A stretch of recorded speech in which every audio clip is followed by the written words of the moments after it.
سائیں شروع کرا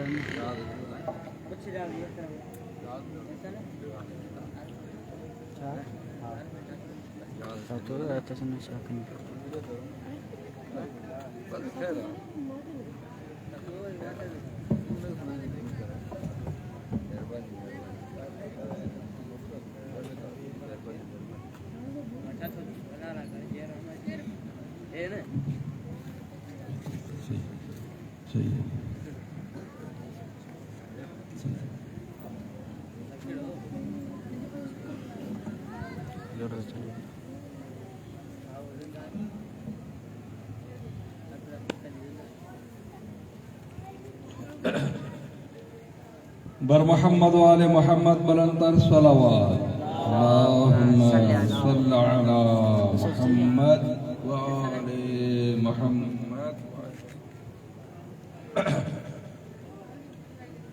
أعوذ بالله من الشيطان الرجيم.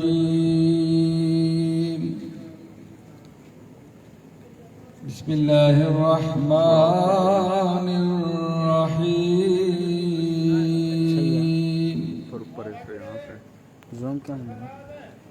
والفجر وليال العشر والشفع والوتر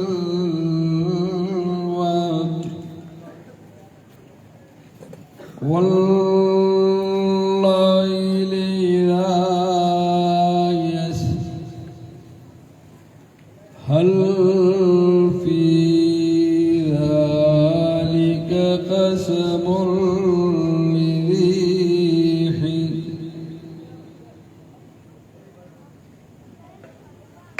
ألم تر كيف فعل ربك بعاد إرم ذات العماد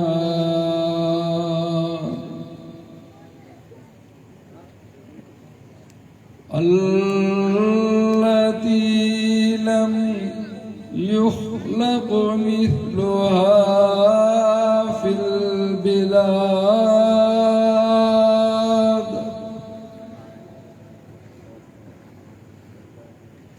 وثمود الذين جابوا الصخر بالواد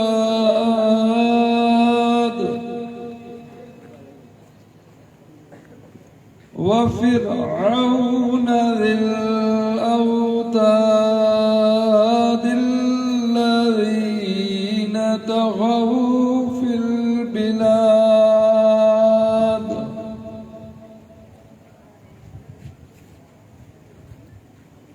فأكثروا فيها الفساد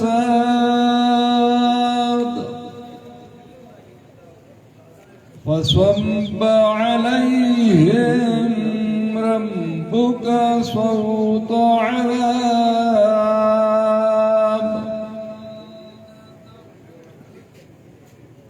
إن ربك لبالمرصاد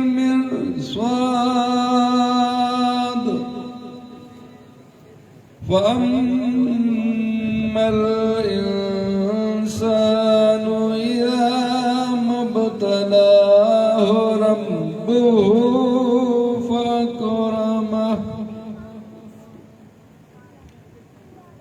فأكرمه ونعمه فيقول ربي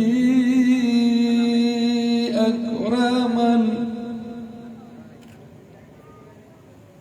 وأما إذا ما ابتلاه فقدر عليه رزقه فيقول ربي أهانن كلا بل لا تكرمون اليتيم ولا تحاضرون طعام المسكين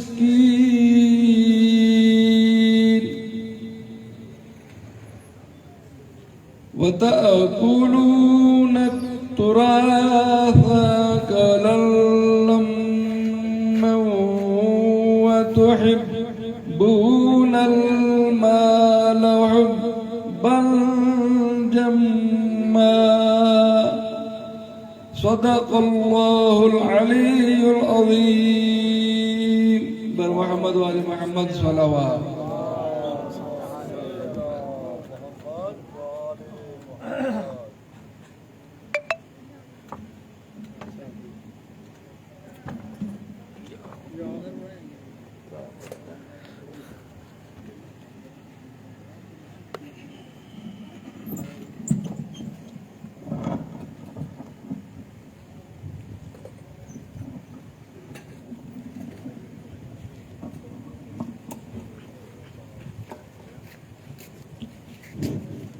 موضع بلندر صلوات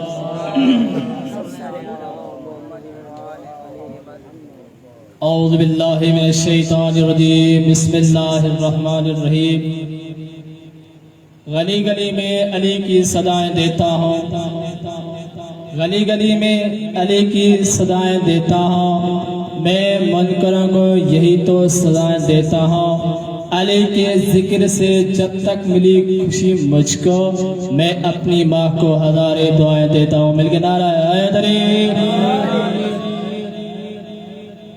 ماں کے شوق نودا پر آج دل چوتا ہے کلو قصیدو تمہارے سامو اگر تمہاں بدھائیں چاہیے تو صلوات پر موضوع والے محمد ذات ہے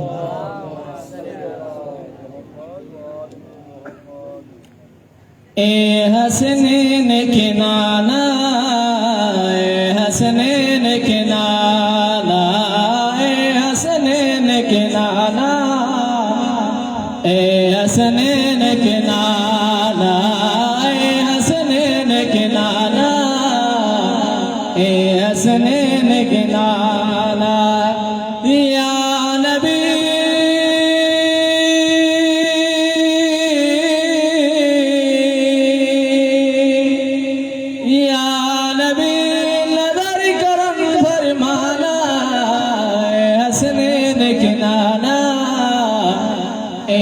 حسنین کے نانا اے حسنین کے نانا اے حسنین کے نانا زہرا پاک کے صدقے میں بھی ہم کو طیبہ میں بلوانا اے حسنین کے نانا اے حسنین کے نانا یا نبی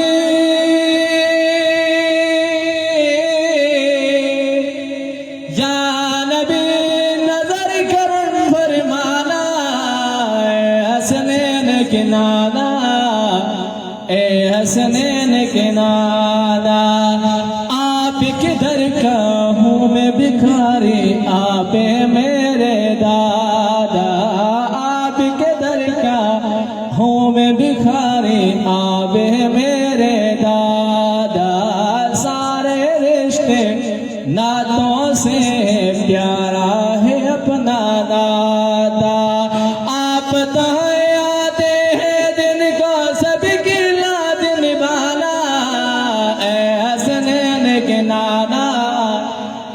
حسنین کے نانا یا نبی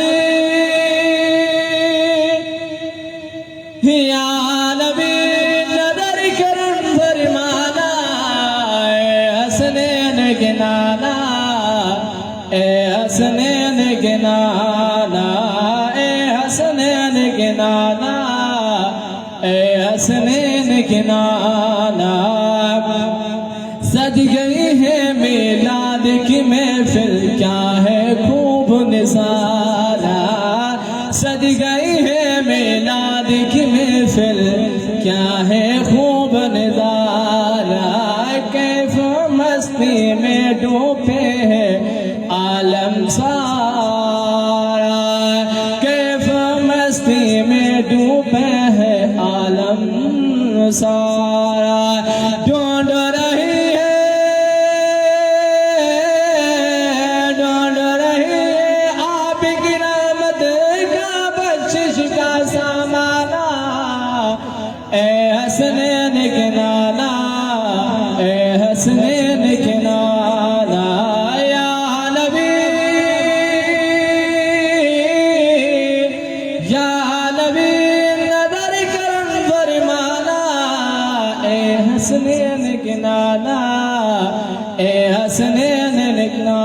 لانا گھر کو لٹا کر دین کو بچا کر کہتے تھے میرے مولا گھر کو لٹا کر دین کو بچا کر کہتے تھے میرے مولا اکبر دے کر عسکر دے کر کہتے تھے میرے مولا اکبر دے کر عسکر دے کر کہتے تھے میرے مولا آتا ہے مد کو پیارے نانا آپ کا دین بچانا اے حسنین کے نانا اے حسنین کے نانا بعد برتر صلوات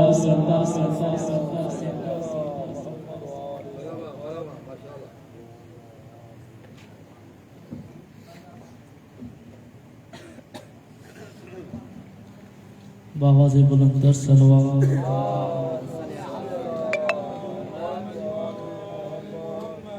نعرہ تکبیر نعرہ رسالت نعرہ حیدری حسینیت یزیدیت دشمنان اہل بیت لعنت آواز بلند تر صلوات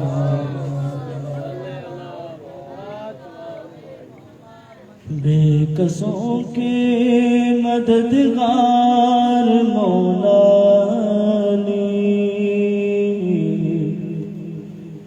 بے کسوں کے مددگار مولا علی بن تیرے کوئی اپنا سہارا بے کسوں کے مددگار مولا علی بن تیرے کوئی اپنا سہارا نہیں آئے کعبے میں جس دم علی کے قدم کے بل گر پڑے بت یہ کہتے ہوئے آئیے آئیے جانشین نبی آئیے آئیے جانشین نبی آپ کا ہی یہ گھر ہے ہمارا نہیں بے کسوں کے مددگار مولا علی بن تیرے کوئی اپنا سہارا نہیں آئے کعبے میں جس دم علی کے قدم کے بل گر پڑے بت یہ کہتے ہوئے آئیے آئیے جانشین نبی آپ کا ہی یہ گھر ہے ہمارا نہیں وہ جو کم ظریف ہے وہ تمہیں چھوڑ دے ورنہ مولا علی تیری تعظیم کو وہ جو کم ظریف ہے وہ تمہیں چھوڑ دے ورنہ مولا علی تیری تعظیم کو جو پلٹ کر نہ آئے وہ سورج نہیں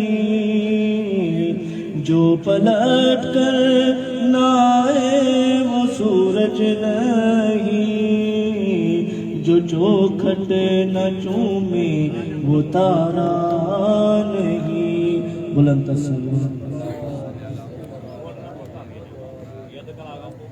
باواز بلند تصور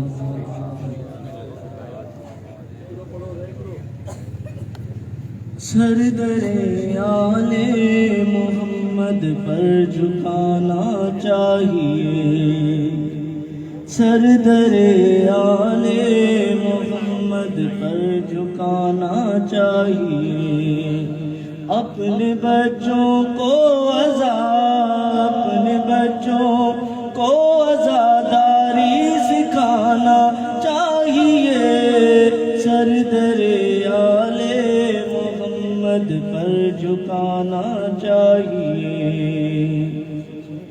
سر در آل محمد پر جھکانا چاہیے، کوئی ناموں سے رسالت پر اگر حملہ کرے، کوئی ناموں سے رسالت پر اگر حملہ کرے، اس مراد شخص کو زندہ جلانا چاہیے، سر در آل محمد پر جھکانا چاہیے، سر در آل محمد پر جھکانا چاہیے، آدمی کو صاحب ایمان ہونے کے لیے، آدمی کو صاحب ایمان ہونے کے لیے دھوم سے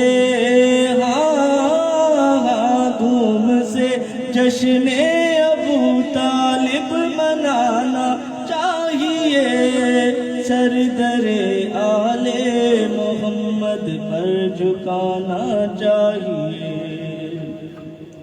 باپ کی جاگیر پر بیٹے کا حق ہے، اس لیے باپ کی جاگیر پر بیٹے کا حق ہے، اس لیے ایک علم ایک علم کعبے کی چھت پر بھی لگانا چاہیے، سر در آل محمد پر جھکانا چاہیے، سر در آل محمد پر جھکانا چاہیے، جن کے دل میں پل رہا ہے بغض حیدر کا دیا، جن کے دل میں جل رہا ہے بغض حیدر کا دیا، ایسے مردہ شخص کو ایسے مردہ شخص کو شمشان جانا چاہیے، سر در آل محمد پر جھکانا چاہیے، بلند صلوات۔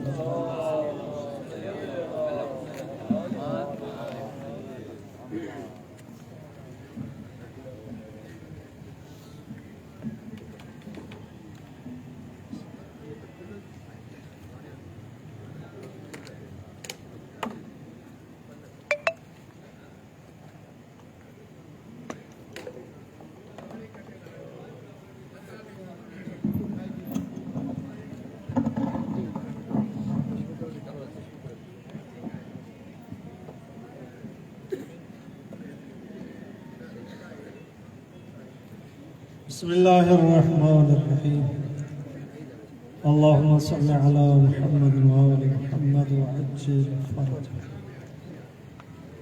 آج 8 رمضان المبارک اور خمسے کا چوتھا پروگرام،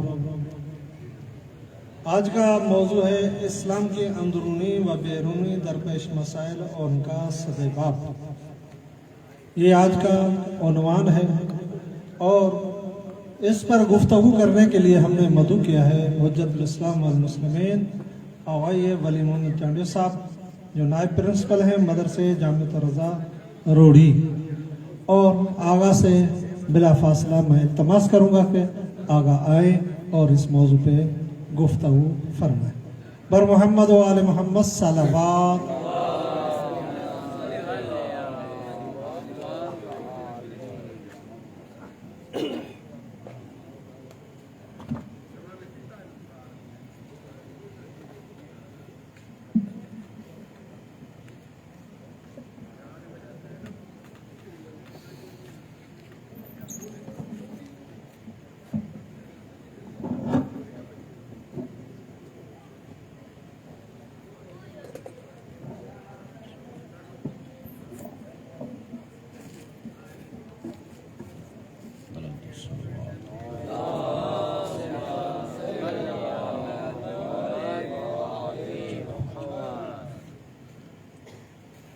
أعوذ بالله من الشيطان الرجيم بسم الله الرحمن الرحيم الحمد لله كما هو أهله الحمد لله رب العالمين ربنا ورب الملائكة الصادقين خالقنا وخالق سبع السماوات والأرضين ثم الصلاة والسلام على صاحب طول سنين بلد الأمين خاتم النبيين أبي القاسم محمد صلى الله عليه وسلم وعلى آله الطيبين الطاهرين المعصومين الذين حبهم إيمان وذكرهم عبادة للذاكرين أما بعد فقد قال الله تبارك وتعالى في كتابه المبين وقوله الحق وهو أصدق الصادقين بسم الله الرحمن الرحيم يا أيها الذين آمنوا لا تتخذوا بطانة من دونكم لا يعلونكم خبالا ودوا ما عنتم قد بدت البغضاء من أفواههم وما تخفي صدورهم أكبر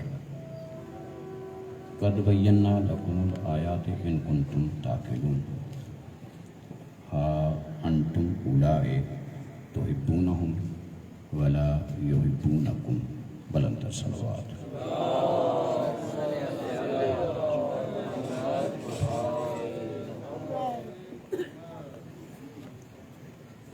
برادران گرامی قدر کم بیش ایک گھنٹے تک آپ کا اور ہمارا رابطہ رہے گا. اتنے وقت کے اندر جس عنوان پر آپ اور ہم نے مل کر بحث کرنی ہے وہ آج کا عنوان ہے اسلامی دنیا کی مسائل مشکلات اور ان کا جواب یا حل. اسلامی دنیا کے اندرونی بیرونی مسائل مشکلات اور ان کا جواب یعنی ان کا حل کیا ہونا چاہیے. سب سے پہلے آپ کو کروں کہ اس عنوان پہ اگر ہم نگاہ کریں تو 3 لفظ ہمارے عنوان کے اندر آ رہے ہیں. نمبر 1 اسلامی دنیا، نمبر 2 مسائل یا مشکلات، نمبر 3 حل. باقی درمیان جو یہ اسلامی دنیا اور ان کی مشکلات اندرونی بیرونی اس کا حل یہ اور کی یہ اس طرح کے حرف ہیں جو کہ مطلب کو صرف ملانے کے لیے استعمال ہوئے ہیں، ہمارے عنوان میں شامل نہیں ہیں. سب سے پہلے چاہا میں نے یہ ہے کہ سب سے پہلے ہم اپنے عنوان کی تھوڑا سا تعریف کریں جو میں نے سمجھی ہے. آغایون کے ذہن میں کیا بات تھی نامعلوم، جو میں نے سمجھی ہے میں وہی عرض کر رہا ہوں. یہ سب سے پہلے جو اسلامی دنیا، مشکلات یا مسائل اور حل، اس کا مطلب میں یہ سمجھتا ہوں کہ اسلامی دنیا یعنی اس وقت اس دنیا کے اندر جتنے 56-57 اسلامی ملک ہیں، جتنے اسلامی ملک ہیں، ان تمام ممالک میں جتنے بھی مسلمان رہتے ہیں یہ تمام کے تمام مسلمان، تمام افراد اس لفظ اسلامی دنیا کے مصادیق ہیں. اسلامی دنیا مانا 56-57 اسلامی ممالک کے اندر جتنے بھی مسلمان فرد رہتے ہیں یہ تمام مراد ہے. اسلامی دنیا سے مراد یہ تمام افراد ہیں، 56-57 اسلامی ممالک کے تمام افراد. مشکلات یا مسائل کا مسئلہ یہ ہے، مشکل کہیں یا مسئلہ کہیں، مشکل یا مسئلہ. مشکل اس مسئلے کو کہا جاتا ہے کہ جس مسئلے نے اتنی بڑی تعداد کے آرام اور سکون کو تباہ اور برباد کیا ہوا ہو. اتنی بڑی تعداد کے سکون و آرام کو برباد کرنے والا مسئلہ یہ مشکل ہے. پھر یہ مشکلات جمع ہے. اور اس کے حل کا مطلب ہے کہ اب مل کر بیٹھ کر کوئی ایسی بات سوچی جائے، سنائی جائے، سنی جائے کہ جو بات اتنی بڑی تعداد کے ان مشکلات کو حل کر کے، بیان کر کے، اس اتنی بڑی تعداد کی مصیبتوں کو، جن مسائل کے حل کرنے کے بعد ان کا سکون اور آرام ایک مرتبہ پھر ان کو واپس دلایا جائے، ایسے بحث کو کہا جائے گا حل۔ یعنی اتنی بڑی اسلامی دنیا، ان کے مشکلات اور مسائل جن سے یہ دنیا پریشان ہے، اب چاہیے کہ اتنی بڑی تعداد کے پریشانی کو دور کرنے کے لیے کوئی ایسی بات بیان کی جائے جو بات ان کی پریشانی کو دور کر سکے۔ تو سب سے پہلے ہم اس اسلامی دنیا کی مشکلات کو، ہمارے عنوان کے اندر ہی یہ لفظ موجود ہے کہ تقسیم کیا جائے تو کلی طور پر ہماری مشکلات دو طرح کی ہیں۔ ایک ہے اندرونی مشکلات، میرے گھر کے مسائل ہیں۔ ان اسلامی دنیا کے جتنے ممالک ہیں ان کے اپنے مسائل ہیں، میرے گھر کے مسائل ہیں، میرے ملک کے مسائل ہیں، میرے اپنے مسائل ہیں، ایک اس طرح کے مسائل ہیں اور ان کا حل چاہیے۔ نمبر دو، اس اسلام مقدس، اس قوت اور طاقت اور اس نظام کو کچھ بیرونی مسائل ہیں، یعنی جو غیر مسلم قوتیں ہیں ان کی طرف سے اس نظام کے لیے، ان افراد کے لیے، اتنی بڑی تعداد کے لیے مشکلات کو ایجاد کیا جا رہا ہے۔ پھر ان مشکلات کا حل کیا ہونا چاہیے؟ یعنی دو طرح کی مشکلات ہیں، اندرونی مشکلات اور بیرونی مشکلات۔ جو اندرونی مشکلات ہیں، میرے گھر کی مشکلات ہیں، اگر ان پہ نگاہ کریں تو میرے گھر کی کچھ مشکلات ہیں۔ ان مشکلات میں سے وقت کے اندر جو دو تین عرض کروں گا، ان مشکلات میں سے ایک مشکل ہے، میرے گھر کی مشکل ہے غربت، غریبی۔ اسلام مقدس کے اندرونی مسائل میں سے ایک مسئلہ ہے، میرا ایک مسئلہ ہے، میرے گھر کا ایک مسئلہ ہے میری غربت، کہ میں غریب ہوں۔ اچھا، غربت کیا ہوتی ہے؟ اس کا حل عرض کر رہا ہوں کہ غربت ہوتی کیا ہے، غریب کہتے کسے اسلام مقدس میں؟ یعنی اسلام مقدس میں غربت میرا ایک مسئلہ ہے، بہرحال ہے۔ کہتے کسے غربت؟ غربت کا مطلب یہ ہوتا ہے اسلام مقدس کے اندر، جو اسلام مقدس نے ایک نظریہ دیا ہے غربت کا، اسلام مقدس کے اندر دو باتیں ہیں، یا تو بندہ غریب ہے یا امیر ہے۔ یہ مڈل طبقے کے لوگ، متوسط، مجھے نہیں ملے، ماسوا ایک جگہ کے کہ جہاں وہ بندہ کوئی حج پہ جائے اور اس پہ کفارے واجب ہو جائیں تو وہیں پہ ذرا کچھ تبصرہ آتا ہے درمیانی طبقے کا، ورنہ کسی جگہ پر بھی یہ درمیانی طبقہ، مڈل طبقہ مجھے نہیں ملا۔ اسلام مقدس نے دو نظریے دیے ہیں، یہ جتنے افراد بیٹھے یا تو غریب ہیں یا امیر ہیں۔ تیسرا مڈل طبقہ مجھے نہیں ملا، معاشرے کفارات کے۔ بھئی غربت کیا ہے؟ غریب کسے کہتے ہیں؟ کہ جس کا خرچہ اس کی آمدنی سے زیادہ ہو، جس کی آمدنی اس کے خرچے سے کم ہو، کماتا ہے 20، خرچہ ہے 19 کا، کماتا ہے 19، خرچہ ہے 20 کا، اسے کہا جائے گا یہ غریب ہے۔ یہ غریب ہے کیوں؟ کہ جو خرچہ کر رہا ہے وہ خرچہ اس کے پاس نہیں ہے، 1 روپیہ سے ہی کم ہے۔ اب یہ کہاں جائے گا 1 روپے کے لیے؟ یہ 1 روپے کو لینے کے لیے کیا یہ کرے گا؟ عرض کر رہا ہوں آپ کے سامنے، لیکن اسے کہا جاتا ہے غریب، جس کا خرچہ زیادہ اور کمائی آمدنی کم، چاہے 1 روپیہ کم ہو، یہ غریب کہلائے گا۔ اور ایک نظریہ ہے امیر، ایک ہے امیر۔ امیر کا مطلب میرا معاشرہ جو لے میری اس سے بس نہیں ہے فی الحال، کہ میرا معاشرہ تو پتہ نہیں کیا کیا سمجھتا ہے، لیکن اسلام مقدس نے جو امیری کا تصور دیا ہے وہ یہ ہے کہ جتنا خرچہ اتنی آمدنی، جتنی آمدنی اتنا خرچہ، اسے اسلام کہے گا امیر ہے۔ یہ 20 کا خرچہ ہے، 20 کی آمدنی ہے، وہ آمدنی چاہے روزانہ کے حساب سے ہو، چاہے ہفتے وار ہو، چاہے ماہانہ ہو، چاہے سالانہ ہو، یعنی جتنی آمدنی اتنا خرچہ، اسے کہا جائے گا امیر۔ آمدنی کم، چاہے 1 روپیہ کم ہو، اور خرچہ زیادہ، اسے کہا جائے گا، اسلام کہے گا یہ غریب ہے۔ یہ غربت میرا مسئلہ ہے۔ اسلام مقدس کے اندر ایک اہم مسئلہ، میرا گھریلو مسئلہ، اہم مسائل میں سے میرا اہم مسئلہ ایک ہے میری غربت۔ اور غربت میں نے کہا یہ مسئلہ ہے تو آپ پڑھے لکھے احباب جو بیٹھے ہیں آپ کے ذہن میں بات آ رہی ہوگی کہ مولانا کمال کر رہے ہیں, آپ غربت کو مسئلہ سمجھ رہے ہیں, غربت کو آپ مشکل سمجھ رہے ہیں, جبکہ اسلام مقدس کے اندر اس غربت کی مدح کے لیے کتنی روایات موجود ہیں. روایات ہیں غربت کی تعریف میں, مدح میں, قدم نہیں مدح میں روایات موجود ہیں. اور جس کی مدح روایتیں کر رہی ہیں آپ اسی مسئلے کو کہہ رہے ہیں اسلام کا مسئلہ ہے, غربت مسئلہ ہے, مشکل ہے. تو اسلام مدح کیوں کی ہے؟ اسلام مدح کی ہے تو آپ اس کو مسئلہ کیوں بنا رہے ہیں؟ تو آپ کو عرض کروں, میں نے یہ کیا ہے کہ اسلام مقدس کے اندر میرا گھریلو مسئلہ ہے غربت میرا مسئلہ ہے. اور جہاں پر اسلام مقدس نے غربت کی تعریف کی, مدح کی ہے, تو وہاں پر فی نفس اسلام نے غربت کی مدح نہیں کی کہ غربت کوئی فی نفس اچھی چیز ہے, فی نفس غربت کوئی اچھی چیز ہے, اسلام نے یہ نہیں کہا.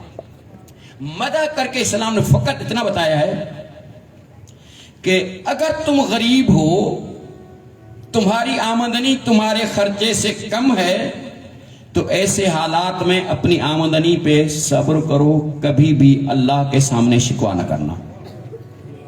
اسلام مدح اتنے حد تک کی ہے غربت کی. جہاں بھی اسلام مدح کی ہے غربت کی, تو اس مدح سے مراد یہ ہے کہ شکوہ نہ کرنا, اس غربت پہ صبر کرنا کیا پھر عرض کر رہا ہوں, لیکن اس غربت پہ اللہ کی بارگاہ میں اللہ کا شکوہ نہ کرنا.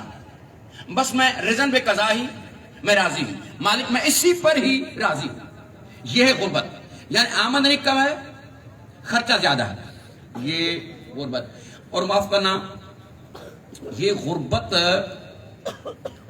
کوئی اتنا بڑا مرض ہے نہیں, یہ کوئی مدھیہ چیز نہیں ہے, یہ کوئی اچھی چیز نہیں ہے. غربت فی نفسی اچھی چیز نہیں ہے. بابا ہر وقت میں ہی غریب رہوں, کیوں غریب رہوں؟ میں نے کل روکھی سوکھی کھائی تھی, آج کیوں کھاؤں؟ یہ کل پھر کیوں کھاؤں؟ نسل در نسل میں ہی غریب کیوں رہوں؟ یہ غربت کیوں میرے لیے دیکھ رہے ہیں. لیکن فی نفس غربت اچھی چیز نہیں ہے, غربت کو مٹانا چاہیے. کیا کریں گے عرض کر رہا ہوں. لیکن یہ غربت اس مرض کا نام ہے کہ یہ مرض جسے لگ جائے وہ اپنوں میں رہتے ہوئے بھی بیگانہ لگتا ہے. اتنا بڑا مرض ہے یہ غربت اتنا بڑا مرض ہے کہ لگ جائے تو بندہ رہتا اپنوں میں ہے, اپنوں میں رہتے ہوئے بھی بیگانہ لگتا ہے. کوئی اپنا کیا ہونا چاہیے, میری اس وقت بات نہیں ہے یہ کہ ان کو کیا کرنا چاہیے, مجھے کیا کرنا چاہیے, لیکن اپنوں میں رہتے ہوئے بھی اپنا نہیں لگتا. یہ غربت کوئی اتنا بڑا مرض ہے کہ اسے روایات یہ بھی کہتے ہیں الفقر قریب من الکفر. یہ غربت قریب کفر کے قریب ہے, غربت قریب کفر ہے. اگر ہم ذرا سنجیدگی سے اس وقت اپنے حالات کا مطالعہ بھی کریں تو ہمیں یہ چیز بھی دیکھنے کو ملے گی کہ آج کا یہ بندہ کل کا مسلمان, آج کا قادیانی ہے. کیا مسئلہ ہے؟ جواب آئے گا کہ بڑا مسئلہ غربت ہے. بڑا مسئلہ ادھر کی غربت, ادھر کا پیسہ ہے. کل کا مسلمان, آج کا قادیانی. بڑا مسئلہ ادھر کی غربت, ادھر کا پیسہ. وہ کل کا مسلمان, آج کا عیسائی ہے. مسئلہ کیا ہے جی؟ بڑا مسئلہ ادھر کی غربت, ادھر کا پیسہ ہے. یعنی جہاں پہ غربت ہے تو الفقر قریب من الکفر. یہ قادیانی بھی ہو سکتا ہے, یہ عیسائی بھی ہو سکتا ہے. یہ غربت اسے جو کل تک اسلامی سرحدوں کے اندر تھا, یہ غربت کی وجہ سے آج اسلامی سرحدیں عبور کر کے, پار کر کے کسی اور سرحد میں داخل ہو سکتا ہے غربت کی وجہ سے. اور بات ہے اسی طرح, آپ اس میں اگر ڈھونڈیں گے تو میری اس بات کی آپ تائید کریں گے. آپ ڈھونڈیں گے اگر مطلب تھوڑا سا مطالعہ کریں گے زمینی حقائق کا, تو اس بات میں آپ میری تائید کریں گے کہ خود اس وقت قادیانیت, عیسائیت جو بڑھ رہی ہے, زور پکڑ رہی ہے, جس طرح ہو رہا ہے, لیکن ایک مسئلہ پیسے کا بھی ہے. ادھر غربت ہے, ادھر پیسہ ہے. جب غربت میرا اندر کا مسئلہ ہے, میرے گھر کا مسئلہ ہے, میرے گھریلو ماحول میں غربت ہے, تو پھر مجھے کیا کرنا چاہیے؟ اب علاج کیا ہے اس کا؟ اندرونی مسائل میں سے میں نے ایک مسئلہ آپ کے سامنے کیا ہے, غربت. پیسہ نہیں میرے پاس, میرا خرچہ زیادہ ہے, آمدنی یا تو ہے ہی نہیں یا بہت کم ہے. جب غربت ہے تو اب کیا کروں میں؟ اس کا حل کیا ہے؟ کیا اسلام نے اسے غریب سمجھ کر بس غریب کو چھوڑ دیا ہے؟ نہیں، اسلام نے اس کا حل پیش کیا۔ نمبر 1، غربت کا سب سے اچھا اور بہترین حل ہے کمانا۔ کماؤ، کام کرو، اپنا کام کرو، کام کرو، کام کرو، کام کرو۔ اور یہ کام کرنا ایسا بہترین ایک حل ہے کہ علی مولا جس کے لیے میرے ذہن میں یہ بات ہے کہ علی دیتے تھے، اس میں جھوٹ نہیں ہے، علی دیتے تھے، یہ جھوٹ نہیں ہے۔ مگر علی فقط دیتے نہیں تھے، علی خود کماتے بھی تھے اور کمانا سکھاتے بھی تھے۔ خود بھی کماتے تھے، کمواتے تھے۔ کام کرو، مثلا علی مولا نے کنواں کھودا، یہ کام کیا علی نے، کام کیا ہے علی نے۔ کنواں کھود کر، چلو میں نے تمہیں دے دیا، تم غریب ہو نا، جاؤ اس کنویں سے کما کر اپنا گزر بسر کرو۔ کنواں کھود کر آگے دے دیا۔ آگے دے دیا کہ کیا مطلب ہے؟ کل میرے پاس تم پھر لینے کو آ جانا؟ نہیں، ادھر سے کماؤ ادھر کھاؤ۔ پھر علی گئے، کوئی اور کنواں کھودا، پھر کسی اور کو دے دیا، پھر کوئی اور جا کر کنواں کھودا، پھر کسی اور کو دے دیا۔ یہ کنویں دے دے کر علی مولا سمجھا رہے تھے غربت ہے اور اسے مٹانا چاہتے ہو تو بہترین طریقہ مٹانے کا ہے کماؤ۔ کتنا کماؤں؟ کتنا کماؤں؟ کیسے کماؤں؟